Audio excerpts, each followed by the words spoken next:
1998 সালে প্রধানমন্ত্রী Atal Bihari Vajpayee doctor APJ Abdul কালামকে বলেন, চীন ও আমেরিকাকে কঠোর জবাব দিতে আমাদের পারমাণবিক বিকাশ ঘটাতে হবে। তখন কালাম সাহেব চিন্তা করে বলেন, আমরা যদি এই কাজ শুরু করি আর যদি আমেরিকা এটি জানতে পারে তাহলে অন্তর্রাষ্ট্রীয় হাঙ্গামা চালু হবে। বাজপেয়ীজি হেসে বলেন, আরে কিভাবে জানবে? আপনি আর আমি দুজনের কেউ বিবাহিত নেই, না আমি কাউকে বলবো না আপনি কাউকে বলবেন। আমাদের সরকার থাকুক বা না থাকুক, ভারতকে পারমাণবিক শক্তিধর দেশ হতেই হবে। এই মিশনের জন্য আপনি স্বাধীন, যা করার তাই করুন, যা করতে হয় তাই করুন, তার জন্য কারোর কাছে কোনো অনুমতি নেওয়ার প্রয়োজন নেই। কালাম সাহেব মিশন শুরু করেন এবং সাকসেসফুল হন। 9 মে 1998 সালে প্রথম সাকসেসফুল হন।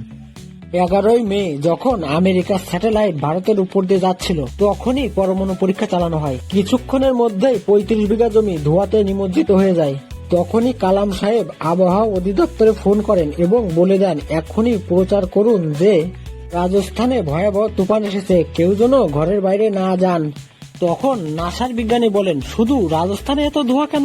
তখন আমেরিকা বলেন, ওখানে তুফান এসেছে। ভারতের পরীক্ষা সফল হয়। তারপর দ্বিতীয়বারও পরীক্ষা করা হলো। 13 মে যখন আত্মবিশ্বাসের সঙ্গে দুটি পরীক্ষা করা হয় তখন পাকিস্তান বুঝতে পারে যে অন্য কোনো ব্যাপার আছে। ধামাকা রাজস্থানে হয়েছে আর ঝটকা পাকিস্তানে লেগেছে। পাকিস্তান তখন আমেরিকাকে ফোন করেন আর বলেন, আজে বাজে কথা ছাড়ুন, ভারত পারমাণবিক বোমা পরীক্ষা চালিয়েছে। আমেরিকার রাগ হয়ে যায় আর জলদি বয়ান পেশ করেন, আমরা ভারতকে পারমাণবিক শক্তিধর দেশ হিসেবে মান্যতা দিব না। তখন বাজপেয়ী প্রেস কনফারেন্সের সামনে এসে বলেন, আমাদের কাউকে প্রমাণ দেওয়ার প্রয়োজন নেই, কারোর যদি ডাউট থাকে তাহলে যুদ্ধের ময়দানে এসে দেখে নাও, 2-4টে বোম ফেলে দেখিয়ে দেব।